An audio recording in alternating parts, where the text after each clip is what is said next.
периодов толку многу се изгубив самиот себе си до степен каде што буквално не можам да се препознам. Не знам кој сум, не знам што ми се случува. Може да се каже дека имам екзистенцијална криза, па затоа одлучив да се качам на водно и да си имам mental health walk. И ете сакам да споделам неколку животни лекции кои што ги научив токму на ова пешачење. Поради тоа што се изгубив, имав прилика да почнам да се барам повторно себе си и успатно пронајдов и осознав некои нови страни од себе. Поконкретно станав многу себичен со моето време и моето внимание и многу луѓе тоа го зедоа за зло. Јас како поранешен people pleaser гледав за секого да бидам тука и дури кога не можев да помогнам, наоѓа време за да помогнам. И само едноставно сметам дека не секој го заслужува тоа. Колку и луѓе да ми зборуваат дека тоа е нешто многу лошо, дека сум се променил кон лошо, јас баш напротив сметам дека единствена личност за која што тоа би било лошо е токму таа личност што ми го зборува на мене. Така што мојот заклучок е дека промената е убава, промената е здрава, треба сите да се менуваме, а луѓето кои што пробуваат да ти кажат дека твојата промена, која според тебе е позитивна промена, е нешто лошо и нешто погрешно, се токму оние луѓе кои што се плашат од таа твоја нова промена затоа што знаат дека губат верзија од тебе која што им била од корист за себе. Друго што научив е дека не можам да контролирам што зборуваат и што мислат луѓето за мене.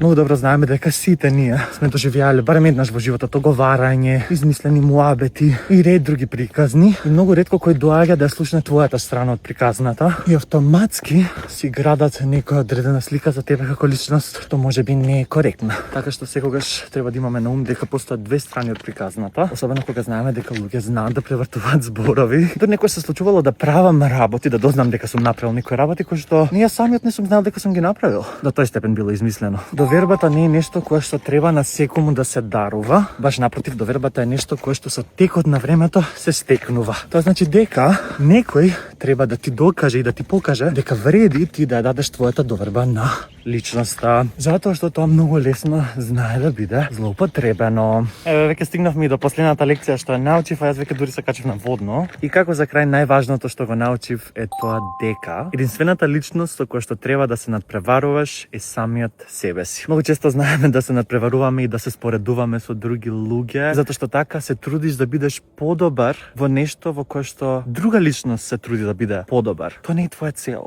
Сваќаш? Труди се во оние полиња, во оние работи кои што за тебе се важни. Но ете, јас ќе ти споделам нешто кое што мене денес ме направи подобар од вчера.